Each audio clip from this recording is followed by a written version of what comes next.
Que você tenha um sábado muito feliz aqui. Glória a Deus. Um bom dia, irmãos. Um bom sábado e que a graça e a paz de Jesus estejam com todos. Eu cumprimento também você que está assistindo pelas redes sociais. Que Deus esteja com você e que você seja alimentado pela palavra de Deus nesse momento. Irmãos, eu estou muito feliz de estar aqui porque festa batismal é a melhor festa da igreja. Eu acho que as duas cerimônias da igreja que mais emocionam um pastor, um membro, são o batismo e a Santa Ceia. Há muitas cerimônias bonitas na igreja, mas eu destacaria essas duas, o batismo e a Santa Ceia. Elas tocam o coração da gente. E hoje nós teremos o batismo da Júlia, que vocês vão conhecer daqui a pouco. Ela é a noiva do Patrick e em breve eles estarão se casando também. E eu fico muito feliz de estar aqui nesse momento todo especial. Uma vez eu fiz uma promessa ao Dr. Milton de, aos pouquinhos, ir levando a palavra de Deus ali para todos da família. A gente está cumprindo isso, né? Dando os estudos bíblicos e já estão vindo as pessoas aqui, graças a Deus por isso.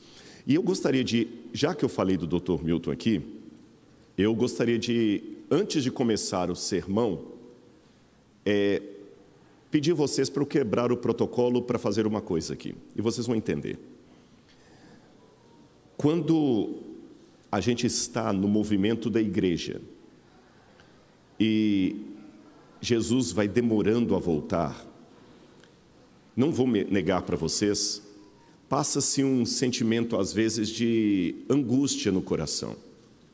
Por que Cristo ainda não veio? Quanto tempo nós haveremos de esperar pela volta de Jesus? Eu não perdi a minha fé no segundo advento. Não interpretem minha palavra nesse sentido, porque não é esta a questão.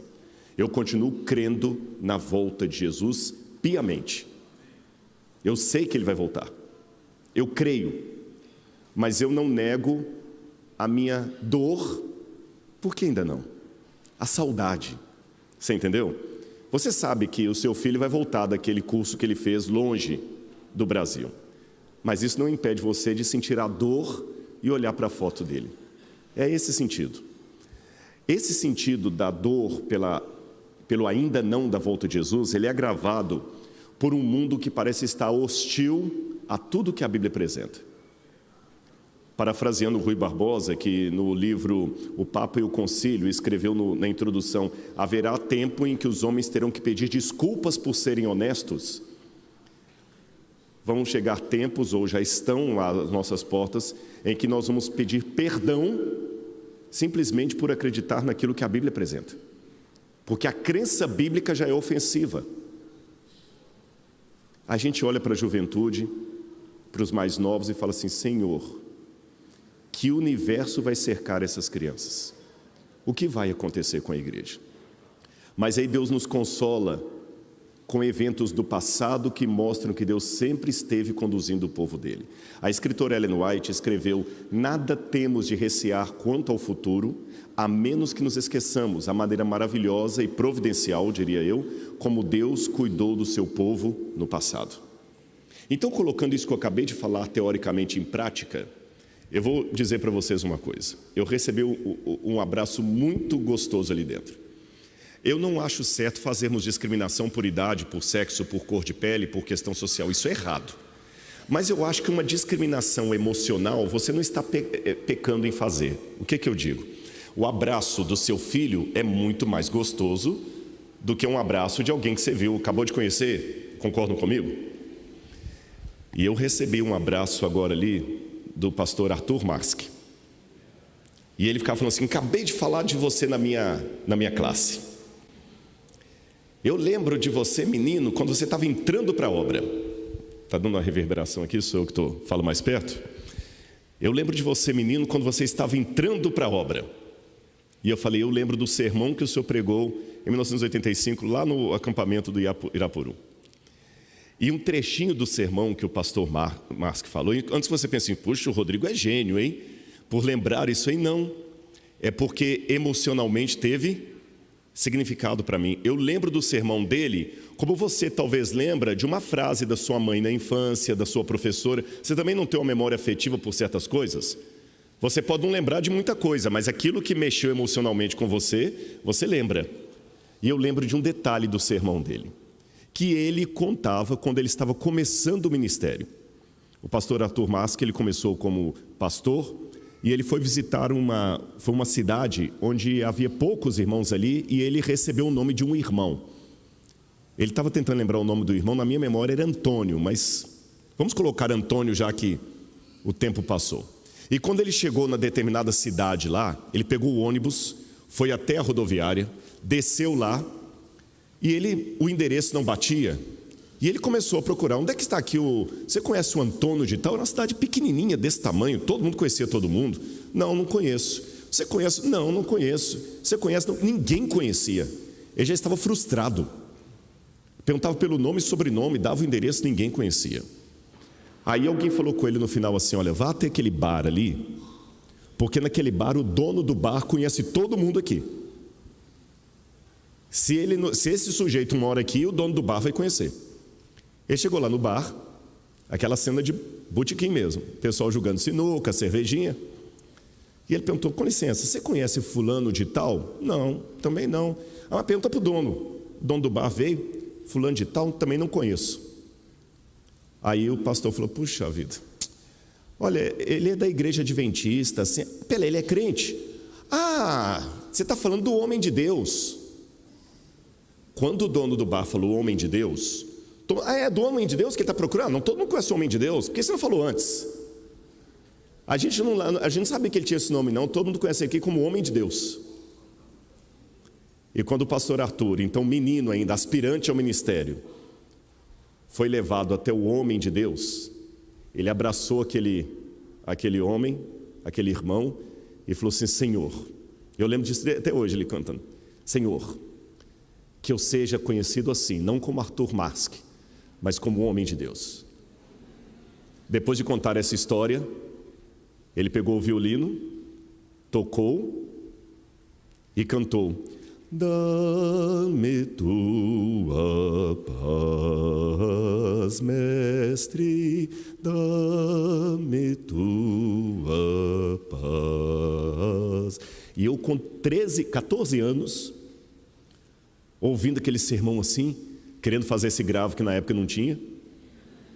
Sabe, o menino mudando de voz, né? Mãe, eu queria pedir aquela coisa horrível. A gente atendia o telefone e alguém falava assim, minha senhora, dava uma agonia. Quantas vezes eu atendia o telefone e pensava que era mulher? O pastor Mask, com certeza, quando fez esse sermão, em 1985, ele não imaginava que Jesus ia demorar tanto para voltar e que ele iria aposentar, ter filho, neto, e Jesus não voltou. Mas no sermão que ele fez, tinha um menino ali, que aceitou o chamado e está continuando.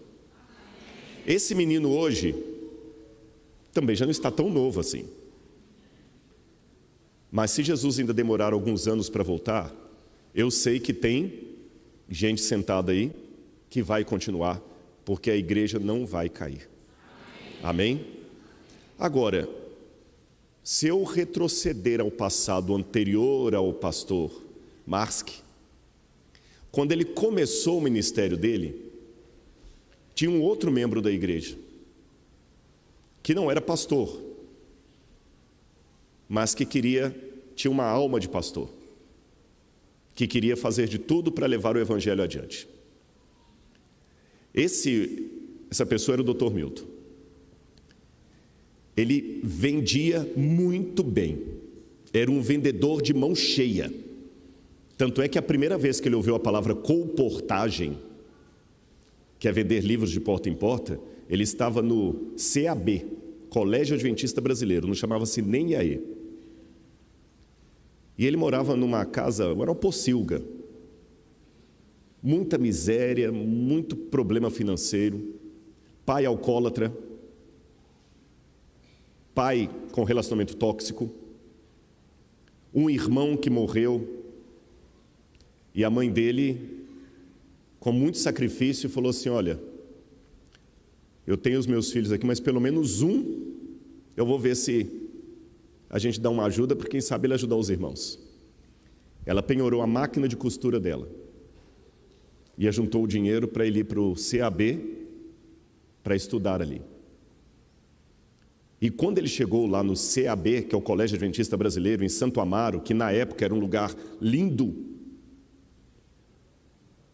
isso foi, me ajuda a fazer a conta aí, 1921 com 13, com 15, 1934, 1935.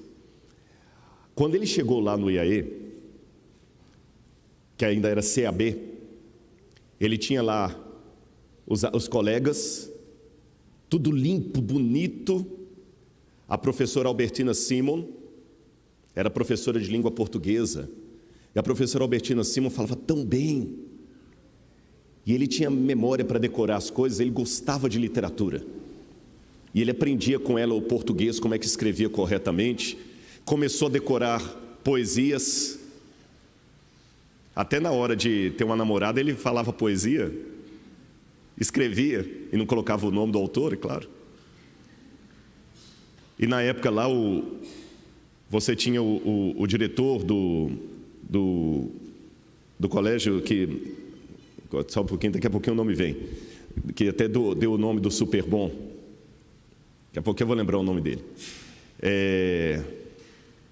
daqui a pouquinho vem, que eu sei que ele também vai esquecer agora, eu também vou esquecer. Mas aí daqui a pouquinho ele começa a estudar, ver os professores, os colegas, aquele ambiente todo ali, e ele falou, puxa vida, tem algo melhor do que o lugar de onde eu saí.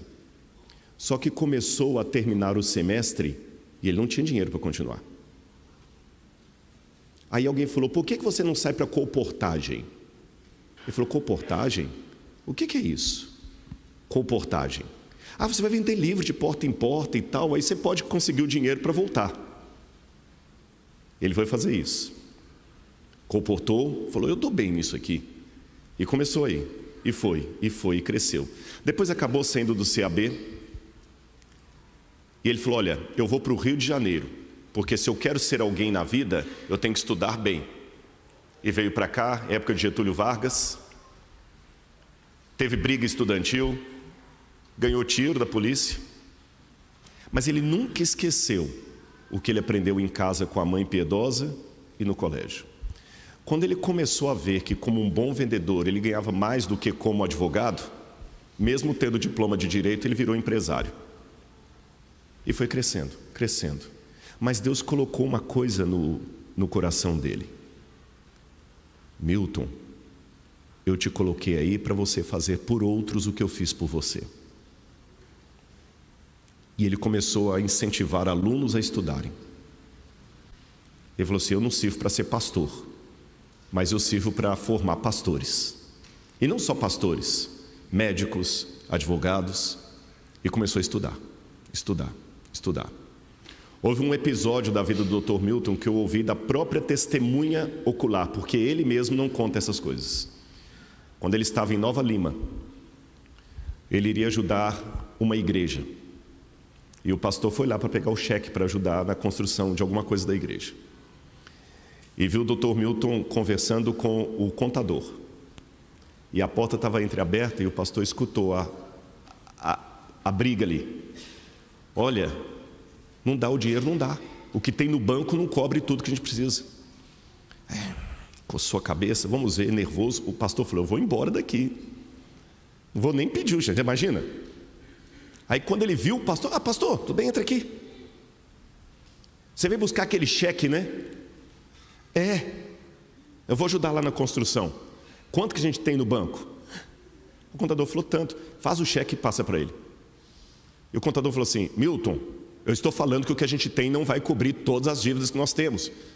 É o que você falou, não vai resolver o nosso problema, mas vai resolver o dele, então dá o cheque para ele. Isso se repetiu muitas e muitas vezes. Houve abusos a bem da verdade. Não posso contar a história apenas politicamente correta. Houve pessoas que abusaram. Houve pessoas que até deixaram uma imagem ruim por causa do abuso. Mas houve muitas pessoas que foram ajudadas. Um dia ele chegou em Brasília e por alguma razão quem iria buscá-lo atrasou. Chegou uma moça para ele e falou assim, Dr. Milton Afonso? Ele falou, sim, como é que você... E a moça bem vestida, de salto alto, taillé. Ela falou, desculpe-me, o senhor está precisando de alguma coisa? Ela falou, eu estava esperando alguém que vinha me buscar. Não, eu levo o senhor. Calma, eu não sou o que o senhor está pensando, fique tranquilo. Porque uma moça bonita vem assim, chamando pelo nome. Ela falou assim, o senhor talvez não me conheça, mas eu e minha irmã éramos filhas de uma senhora que era garota de programa. Ela era prostituta. E o juiz nos tirou da nossa mãe, de um ambiente completamente tóxico, e nos levou para um dos lares de crianças que o senhor tinha. Eu e minha irmã crescemos no lar, o senhor pagou a nossa faculdade, os nossos estudos. Hoje eu sou advogada, minha irmã é médica. E eu quero ter a honra de dar a carona para o senhor onde o senhor precisar ir. Esse é o Dr. Milton Afonso, mais de 60 mil bolsas de estudo. E pela graça de Deus, ele está comemorando 101 anos. E o último testemunho que eu dou aqui não é financeiro, é humanitário. Humano, não humanitário, humano. Quando eu tive uma fase muito ruim da minha vida, péssima, um capítulo terrível, que se eu pudesse tirar do livro eu tiraria, mas é bom que fique ali, porque esse capítulo que faz eu ser quem eu sou e dar moral para dizer a você, calma que Deus vai te dar vitória, porque deu a mim. Ali não foi uma bolsa de estudo, não foi dinheiro, não foi um cheque, mas foi um abraço que ele me deu, que Patrick lembra. Ele falou duro comigo como fala com os filhos e netos, mas me levou lá para fora e falou, fica aí quieto, eu vou cuidar de você. E se de certa forma vocês têm o Rodrigo Silva pregando aqui hoje, agradeça ao Dr. Milton Afonso também. Não ao dinheiro dele, mas à pessoa dele, porque aquele dia não era de um cheque que eu precisava, não era de um cartão de crédito, eu precisava de um abraço e de um cuidado paterno. E ele está fazendo, depois de amanhã, 101 anos de idade. Amém? E eu queria, talvez para ele não ter que subir aqui, ele sobe aqui tranquilo? Sobe aqui? Ô, Beto, ajuda ele a vir aqui. Eu queria que o Beto, a Neide, todo mundo da família viesse. Eu acho que o Paulinho está aí também com a família. Que eu queria que vocês viessem aqui. Vocês vão entender por que eu comecei essa história falando do pastor Arthur Marski. Vocês vão ver onde é que eu vou fechar aqui o ciclo. Deixa eu colocar uma cadeira aqui, para ele sentar. Aguenta? Mais um pouquinho. Pronto. Bonitão. Aí, ó. Eu que fiz o nó de sua gravata hoje. Senta aqui. Venham aqui para frente. Podem vir aqui, Beto. Eu queria que vocês viessem todos aqui à frente. Vem aqui também, Júlia. Vem aqui. É sua mãe? Convide para vir também aqui. Tá bom? Tem mais um. A Liliane tá aí? Tá. Chama, pode vir aqui, Liliane. Todos que são da família Afonso, venham aqui, por favor.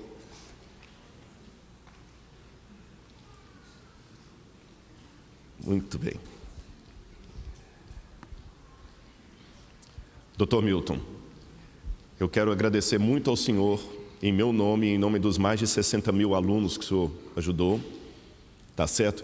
Eu sei que muita gente abusou da sua boa vontade, mas um número muito maior de pessoas teve a sua vida transformada pela sua boa vontade.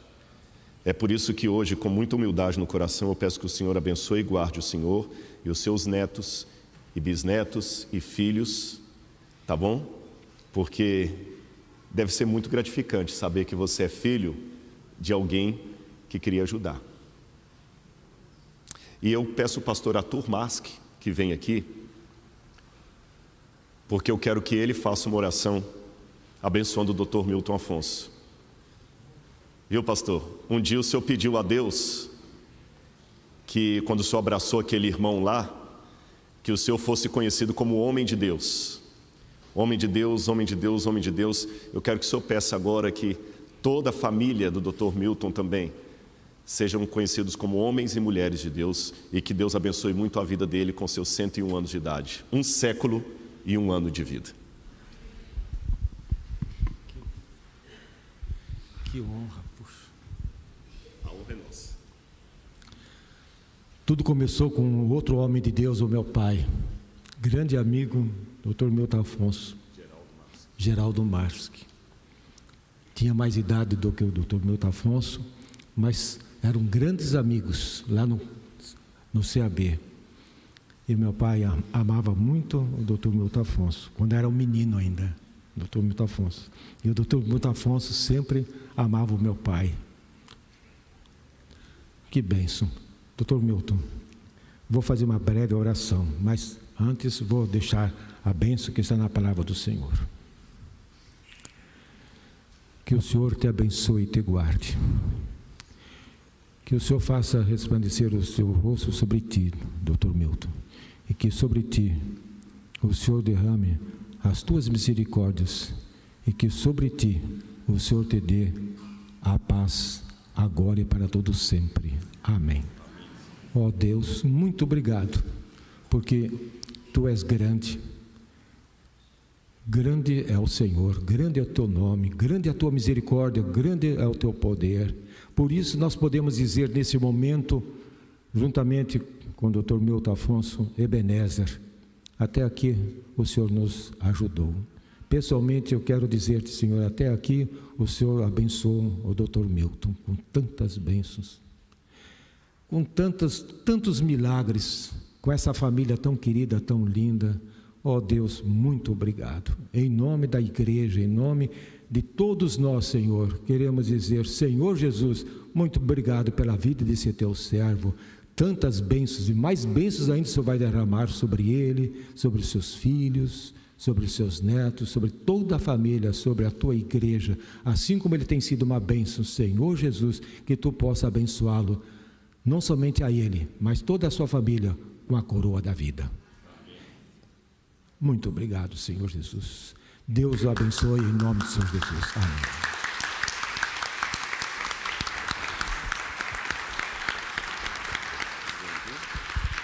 Quer falar alguma coisa? Então vamos lá. Quer sentar ali embaixo então? Domingos Peixoto da Silva. É que tem muita página aberta do Google e vai travando.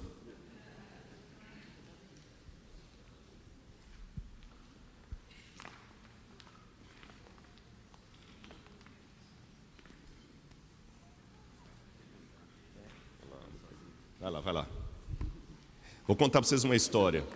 Quando a gente viajou com ele para Israel, ele andava às vezes na cadeira de rodas, porque era muito puxado. Para Israel foi ano passado, viu? Com 100 anos viajou para Israel. Aí teve uma hora que a gente estava num lugar lá, e ele não queria levantar da cadeira, mas tem que forçar um pouquinho. Aí a Laura falou assim, aquelas meninas ali, eu não estou acreditando que o senhor tem 100 anos e o senhor está tão ativo. Só falou isso, ele levantou. Não quis sentar mais. Mas com 95 pulou de paraquedas, né, Beto? Para a alegria do Beto. Oi? 12 mil pés na Nova Zelândia.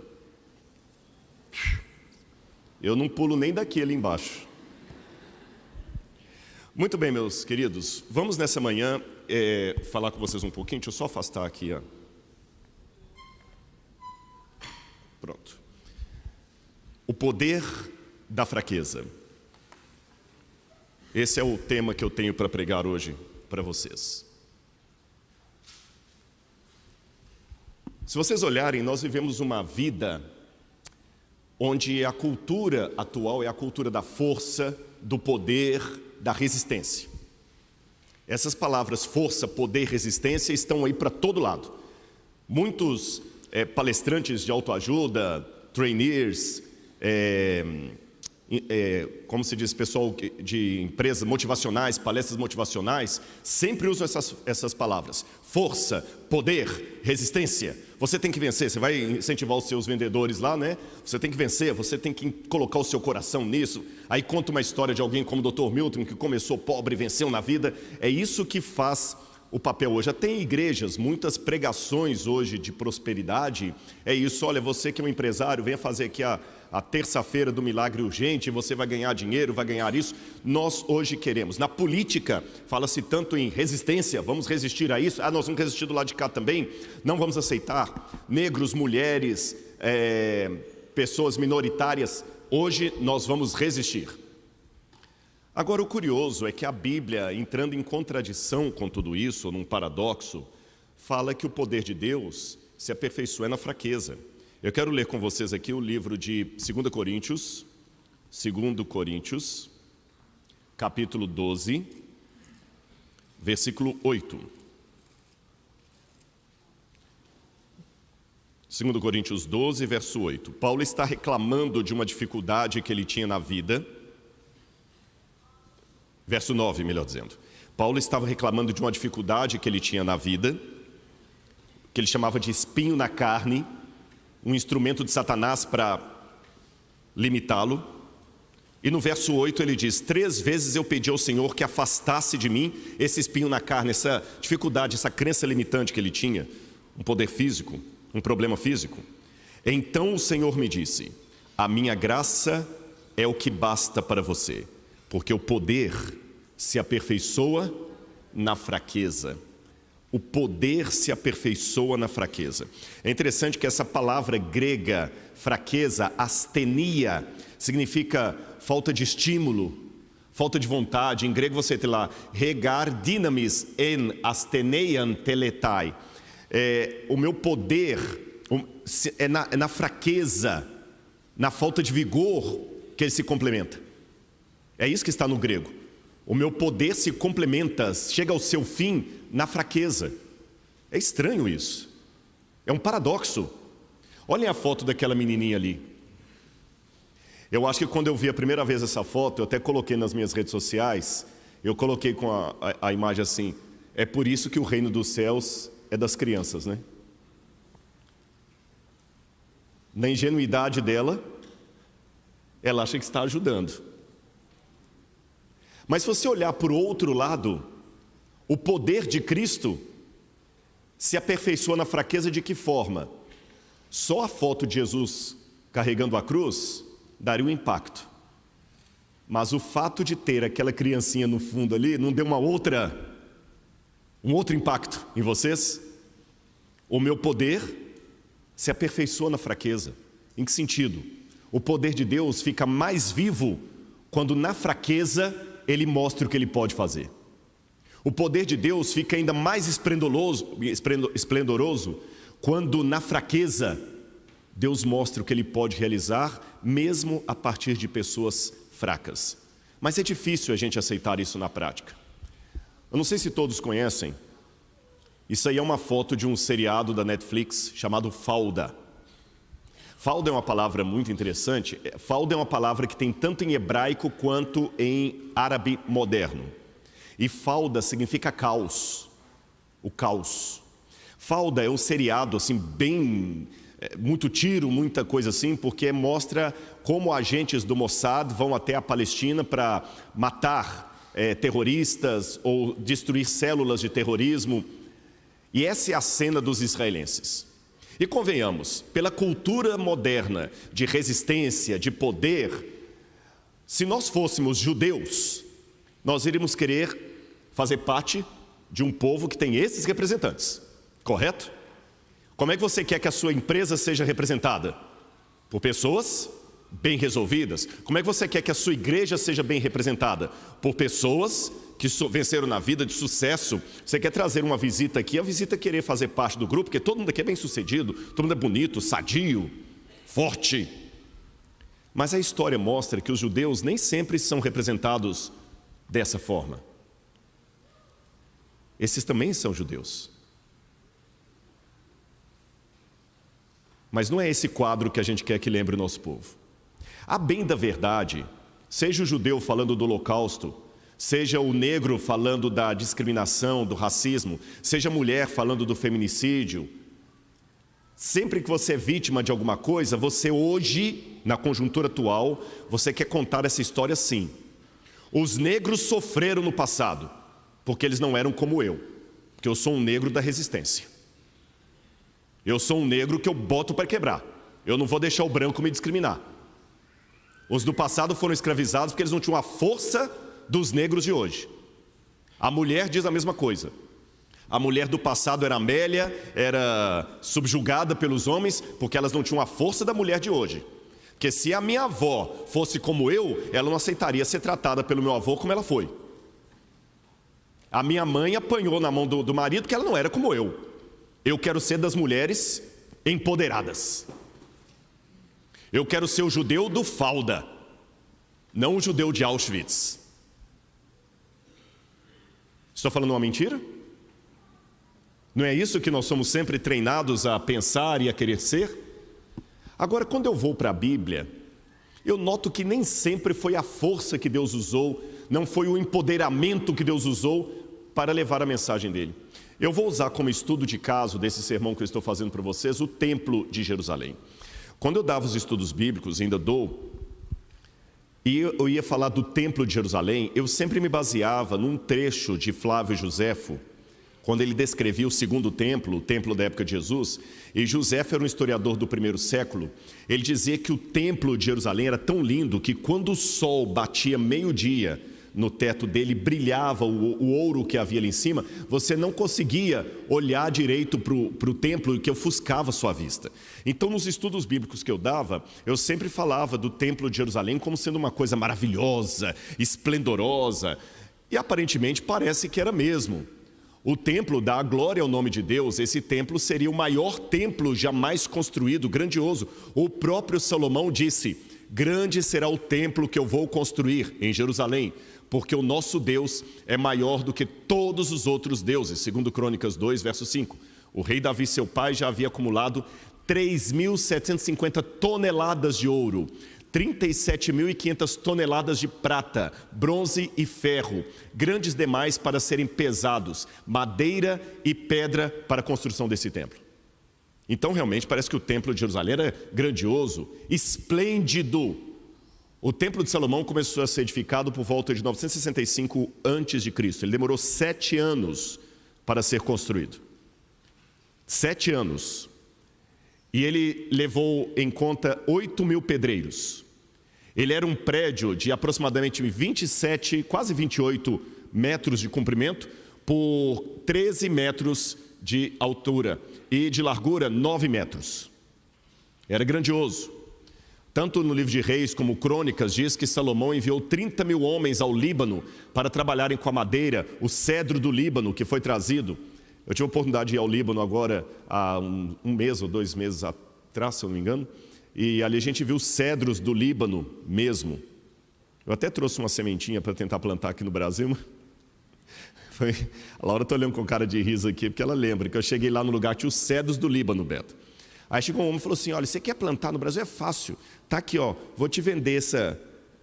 tipo aquelas coisas de árvore de Natal, do cedro do Líbano. Aí eu falei: tá bom, quanto é? 10.000 libras libanesas. Fiquem tranquilos, lá eu fiquei milionário. Porque $1 valia 35.000 libras libanesas. Então eu fiquei milionário, eu pegava milhões.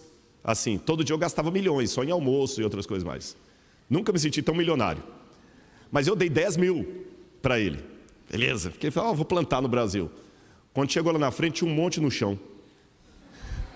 Aí ela falou: aqui, ó, quer comprar mais alguns? Eu te vendo por 5.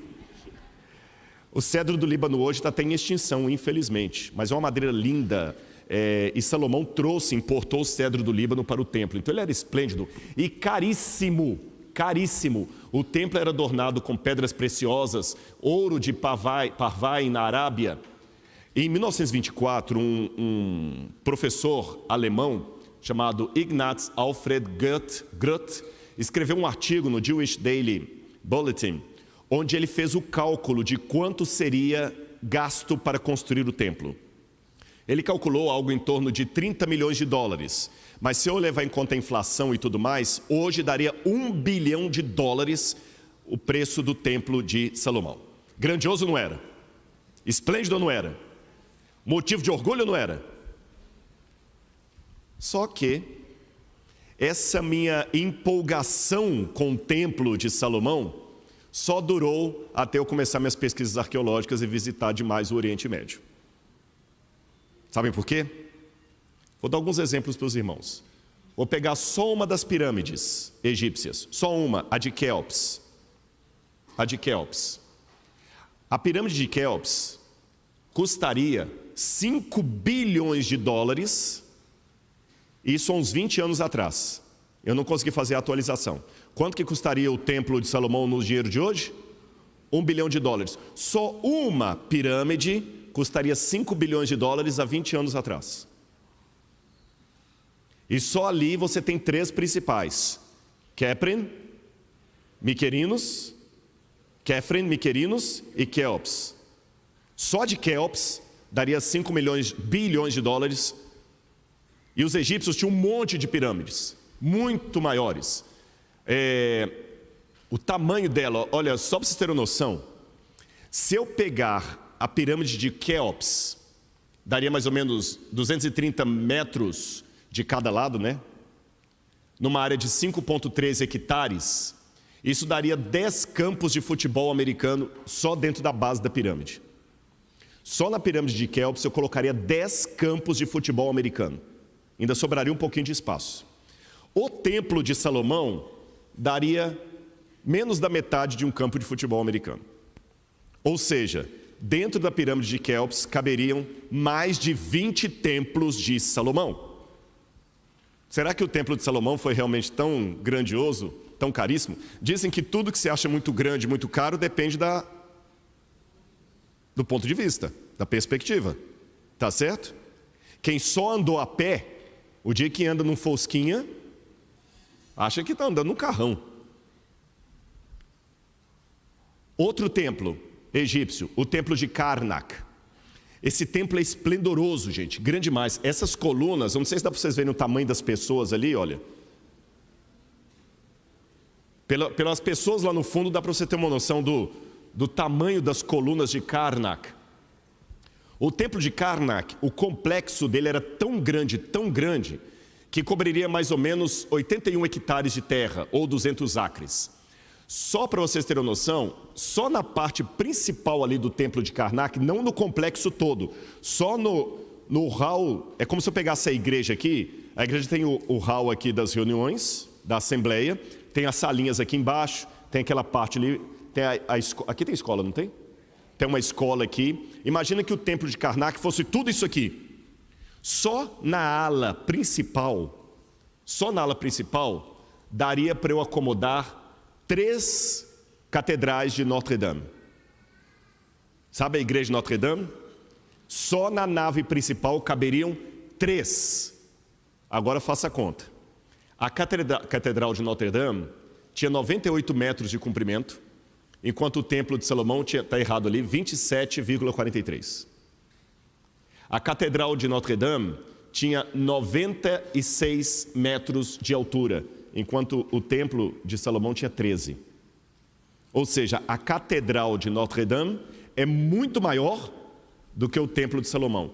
E no templo de Karnak caberiam 3 catedrais só no hall de entrada. Eu pergunto para a igreja, o templo de Salomão era essas coisas todas? Era isso tudo? Não era. Depende da perspectiva. Vamos falar do ouro para o templo. Tutmoses III apresentou ao templo de Amon em Karnak, presenteou 152 deben de ouro. Essa medida de peso daria algo em torno de 13,5 toneladas de ouro para um templo. Isso foi apenas parte do presente dele. Agora, quer piorar a coisa? Os judeus só tinham um templo. Os egípcios tinham vários, dezenas e dezenas de templos. Só um dos templos egípcios era muito maior do que o templo de Salomão. Então, gente, o templo de Salomão perde em todos os quesitos. Em número, porque enquanto os judeus só tinham um, os egípcios tinham dezenas e dezenas e dezenas. Perde em tamanho, perde em qualidade, perde em preço. E olha, irmãos, que eu só fiz uma comparação do templo de Salomão com edificações egípcias. E se eu começar agora a pegar os fenícios, os gregos, os romanos, aí é que não sobrou nada.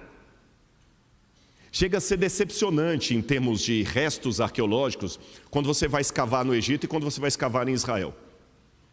Porque no Egito você tem monumentos inteiros ali, Israel você acha só uns fragmentozinhos de coisa assim. Preservação, ele não foi preservado. Jerusalém, a cidade do grande rei. a cidade sagrada, que a gente fala tanto de Jerusalém.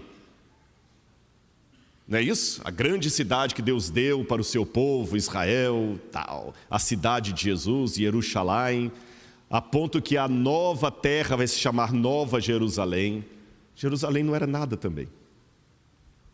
Esse aqui é uma planta em tamanho, como eu digo, proporcional, uma planta proporcional, só do tamanho de Khorshad. Khorshad era a capital da Assíria, da época de Assurbanipal, Senaqueribe, esse pessoal. Olha a capital da Assíria. Ali em cima, eu não sei se o laser mostra aqui, não, pega. Aqui era apenas a cidadela com o palácio do rei da Assíria. Isso aqui era o palácio do rei da Síria e a citadela do palácio do rei da Síria. E aqui é a capital de Khorshad. E proporcionalmente eu coloquei aqui a imagem de Jerusalém. Jerusalém era quase tão grande como só o palácio do rei já dava o tamanho de Jerusalém inteira. Jerusalém era uma grande cidade? Não era. Aí eu pergunto, por que Deus escolheu algo tão modesto à vista de outros edifícios? Por que Deus escolheu os judeus que eram tão pequenos? Israel nunca teve um império que cobriu toda a Europa, todo o norte da África, como Roma, Babilônia, que pegou a Ásia. Só aquele pedacinho ali, o reino unificado de Salomão, era uma coisa pequena. Por que tinha que ser coisa tão pequena? Por que o templo de Deus tinha que ser algo tão pequeno? Vamos falar do templo. Por que tinha que ser algo tão pequeno? É porque os planos de Deus eram diferentes. Olha que interessante, mesmo os judeus ainda tendo orgulho do templo, Jeremias falou, não confiem em palavras falsas dizendo, templo do Senhor, este é o templo do Senhor. Quando Deus fala assim através do profeta, parece que Deus nem estava ligando muito para o templo. Sabem por quê? Eu vou ler algumas passagens da Bíblia para vocês. Olha como o poder de Deus é muito mais grandioso do que os planos dos homens. Vou repetir minha frase. Olha como os planos de Deus são muito mais grandiosos do que os planos da mídia, do marketing e os planos humanos. Vou mostrar para vocês qual era o planejamento de Deus. Vamos ler apenas algumas passagens. Êxodo capítulo 19. Alguém sabe me dizer aqui qual era a tribo que Deus colocou para servir de sacerdócio e comandar o templo e o santuário? Levi. Nota 10 para vocês, estão conhecendo a Bíblia. Tribo de Levi. E se eu falar com vocês que esse não era o plano original de Deus? Assim, não era. Deus não queria que a tribo de Levi fosse sacerdote. Sabe qual tribo que Deus queria que fosse sacerdote? Êxodo capítulo 19, versículos 1 a 6. No terceiro mês, depois da saída dos filhos de Israel da terra do Egito, no primeiro dia desse mês, eles chegaram ao deserto do Sinai. Tendo partido de Refidim, vieram ao deserto do Sinai, no qual acamparam.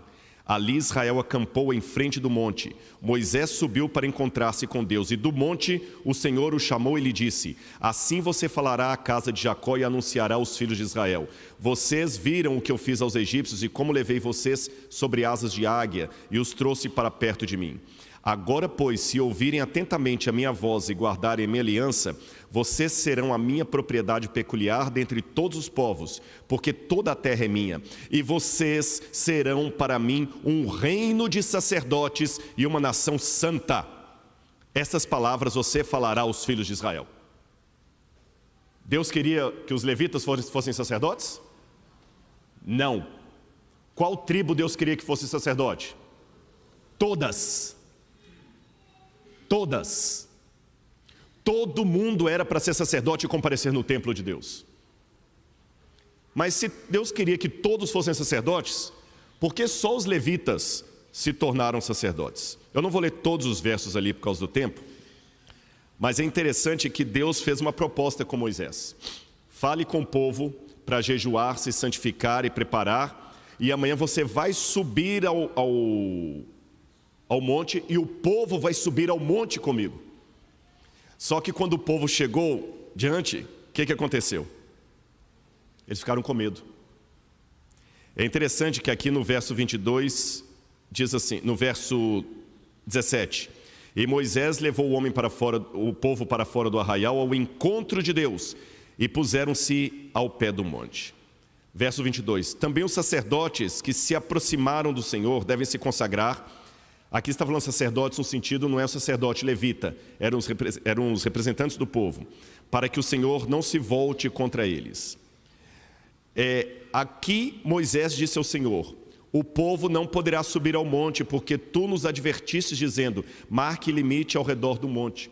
Mas não foi só isso que Deus falou. Deus falou o seguinte: marca o limite, o povo não vai subir agora, o povo vai se consagrar e amanhã o povo sobe. Vocês entenderam? Mas na hora de encontrar com Deus, o que aconteceu com o povo? Não subiu. Por quê? Medo.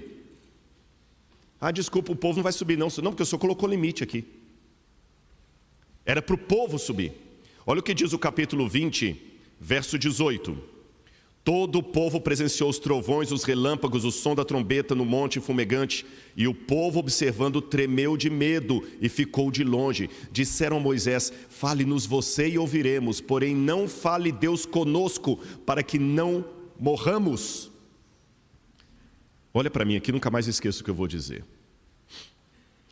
O medo é diferente do temor. O temor é a reverência pela coisa sagrada. Temei a Deus e dá-lhe glória. O temor é a reverência, é o reconhecimento da majestade e da grandeza de Deus. Mas o medo é a fobia. Isso eu estou pregando nesta manhã para pessoas que estão com destemor. Eu alerto: temam a Deus e deem glória a Deus. Mas por outro lado, se eu estou pregando para pessoas que estão com medo, com fobia, peçam a Deus a cura, porque o medo paralisa. O medo te impede de receber bênçãos. De acordo com a Bíblia, 1 João 4,18, o contrário do amor não é o ódio, é o medo. Que na Bíblia diz assim, o medo, como é que é? No amor não existe medo. Ora, o medo produz tormento, e todo aquele que teme não é aperfeiçoado no amor. Tem muitas pessoas que passam a vida toda solteiro, que ele tem medo de casar e não dá certo. Tem pessoas que passam a vida toda como carona, porque ele tem medo de pegar o carro e bater. Há pessoas que não estão podendo ser sacerdotes, porque estão com medo de Deus. E o que te faz ter medo de Deus? É porque você sabe que está em falta? A promessa de Deus então é que, tendo uma nação inteira de sacerdote, os judeus seriam muito maiores que os egípcios, que os gregos, que os babilônios, porque enquanto esses precisavam de um sacerdote para representá-lo no santuário, o judeu não precisaria, cada um faria o seu sacrifício, como era antes do êxodo. O pai de família, Noé, Abraão, fazia o sacrifício. Todo mundo ia poder celebrar a Santa Ceia, não apenas participar dela.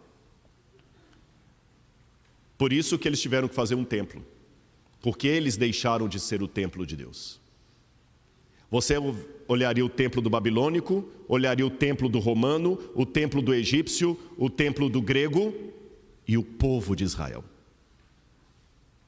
Mas eles não entenderam isso, achavam que para serem iguais a todo mundo, eles também tinham que ter um templo. Aí no Novo Testamento, Deus faz uma coisa maravilhosa. Dá para os judeus um templo que é maior do que todos os outros. Evangelho de João, capítulo 1, versículo 14. E o verbo se fez carne e habitou no meio de nós. E vimos a sua glória, glória como o unigênito do Pai. É interessante que no Evangelho de João é dito que Cristo repetiu o que Deus fez lá no passado. No livro do Êxodo, quando o pessoal ficou com medo de Deus, Deus falou com Moisés assim: Moisés, já que eles estão com medo de mim aqui no Sinai, e eles não querem vir até aqui o topo do monte, eu vou fazer o contrário. Faz uma barraca para mim que eu vou descer e vou morar no meio deles. Moisés deve ter falado assim: Senhor, o senhor está ficando louco? Se eu estou falando que eles não querem subir ao monte, que eles estão com medo do Senhor, o senhor vai descer e vai sair todo mundo correndo. Não. Faça uma barraca no meio deles, que eu vou morar no meio deles. Mas para não ofuscá-los, eu vou morar de maneira humilde. Eu vou apagar minha glória. Só vai brilhar no Shekinah. O Shekinah não está na Bíblia, não é a palavra. E Moisés fez uma tenda para Deus, humilde. No Novo Testamento, esse movimento se repete quando Deus faz novamente uma tenda para si, o corpo humano, e ele vem habitar no meio de nós. Isso torna o verdadeiro templo judeu, que é o Jesus, que é o Messias, maior do que todo outro. Porque nenhum povo da humanidade teve Deus habitando no meio deles. Eles tiveram. Ele veio. E essa bênção não para aqui. Sabe onde é que ela vai mais? Eu vou falar onde é que ela vai. Ela vai mais além, porque em Apocalipse capítulo 14, Jesus fez uma promessa, verso 17. Apocalipse 14, 17. O Espírito da verdade, que o mundo não pode receber, porque não o vê nem o conhece, vocês o conhecem, porque ele habita com vocês e estará com vocês. E no verso 23 ele complementa: se alguém me ama, guardará a minha palavra, e meu Pai o amará, e viremos para ele e faremos nele morada. Deus promete nos dar aquilo que foi oferecido aos judeus. Nós podemos ser hoje uma nação de sacerdotes, povo eleito de Deus, uma nação de templos. Por quê? Porque o Espírito de Deus habita em nós. O nosso corpo se torna templo do Espírito Santo. E essa é a coisa mais linda, porque eu sei que por mais grandiosa que seja a pirâmide de Quéops, o templo de Karnak, se eu falar com você aqui, você tem agora, Carol, 5 bilhões de dólares, e você tem que salvar uma coisa, uma vida ou outra coisa. Uma coisa vai ser destruída, ou a sua filha, ou a pirâmide. Você precisa de um segundo para decidir? Mas são 5 bilhões de dólares, e a pirâmide é uma das 7 maravilhas do mundo antigo. Uma pergunta chega a ser até ofensiva. Precisa de um segundo para decidir? Quem vale mais? Uma vida humana ou a pirâmide de Quéops? A vida humana. Então onde está o verdadeiro templo de Deus? Na vida humana. Por isso que na ótica humana, o marketing era fazer algo monstruoso. Na ótica de Deus, o marketing é fazer algo modesto, que perdura e que tem mais valor agregado do que uma pirâmide. E é por isso que o Apocalipse termina dizendo: eis o tabernáculo de Deus com os homens. Deus estará com eles, e eles serão povos de Deus. E quando João ouviu eis o tabernáculo de Deus com os homens no Apocalipse, João olhou em redor e tentou procurar o tabernáculo. E ele falou: mas estranho, eu não vi santuário. Que contradição é essa? Aí próprio Deus responde: você não viu o santuário porque o próprio Cordeiro é o santuário no meio deles. Então eu quero terminar o meu sermão nesta manhã conclamando você, fraco, defeituoso, a ser um santuário de Deus, um templo de Deus. Eu não sei se a Júlia já está preparada para entrar ali com o pastor. Eu quero... Já estão prontos lá? Se tiver, só dá um aviso para mim. Eu confesso para os irmãos uma coisa. Quando eu olho para mim mesmo, estou parafraseando Santo Agostinho de Hipona, eu não vejo como me salvar. Tem espelho na minha casa. E o espelho, quando você mesmo está olhando nele, ele diz mais do que simplesmente a sua aparência física. Ele conta as suas virtudes e seus defeitos, sua força e sua fraqueza. E você olha para aquele espelho e às vezes você não gosta do que vê. Quando eu olho para mim mesmo, eu não vejo como me salvar. Mas quando eu olho Deus e as promessas de Deus, eu não vejo como me perder. Eu posso não ter o esplendor dos grandes edifícios egípcios, nem o mármore de Roma, ou o ouro dos babilônios, mas eu posso ser um santuário de Deus. E como santuário de Deus, eu tenho a tarefa de convidar todos a virem até a mim para adorar a Deus. Não adorar a mim, adorar a Deus. Se você for alguém que está apontando, não é para o seu dedo que as pessoas vão olhar, é para onde você está apontando.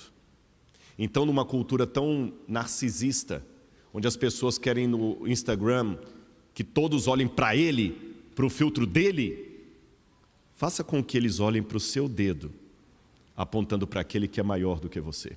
Pode entrar, pastor, eu quero falar uma coisinha para a Júlia aqui. Ela já está vindo aqui. Júlia, eu quero dizer para você assim que eu estou muito feliz de ver esse momento aqui, mas tem um grupo muito mais feliz do que eu, que são as pessoas que amam você. Mas tem um grupo muito mais feliz do que as pessoas que amam você, que são os anjos de Deus, que estão celebrando nesse momento a sua decisão. Porque Jesus falou na Bíblia que sempre que alguém se entrega a Ele como Salvador, publicamente, há uma festa no céu. E eu preguei hoje aqui sobre nós sermos santuários de Deus. O meu desejo para a sua vida é que você seja realmente um templo do Espírito Santo. E que todas as pessoas, quando chegarem em você, falem assim: você é diferente, né? O que você tem de diferente? Será que é o seu cabelo, é o seu olho, é o seu rosto, é a sua roupa? É o que você exala, a presença de Deus. Eu sei que você tem defeitos como eu tenho defeito, o pastor tem, todo mundo, mas eu quero que você olhe uma foto última que eu vou mostrar. Consegue ver aquela foto daí? O pessoal está vendo essa foto? Aquela foto, Júlia, é uma foto real.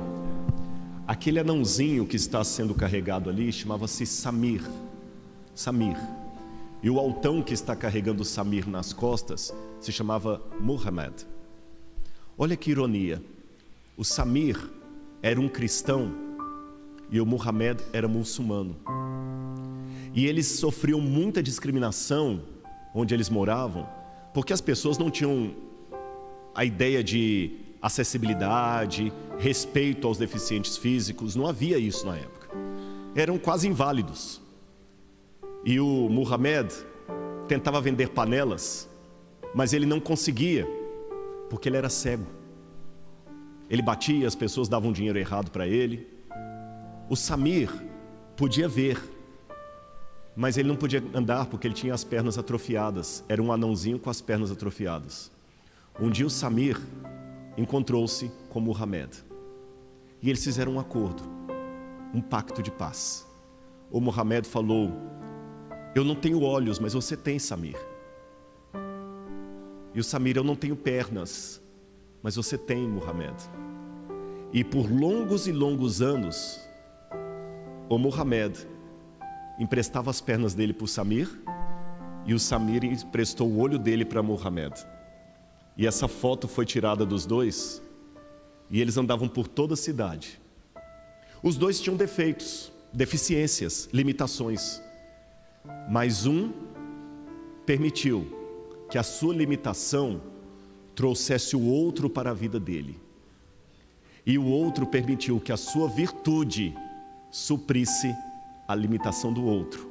Em contrapartida,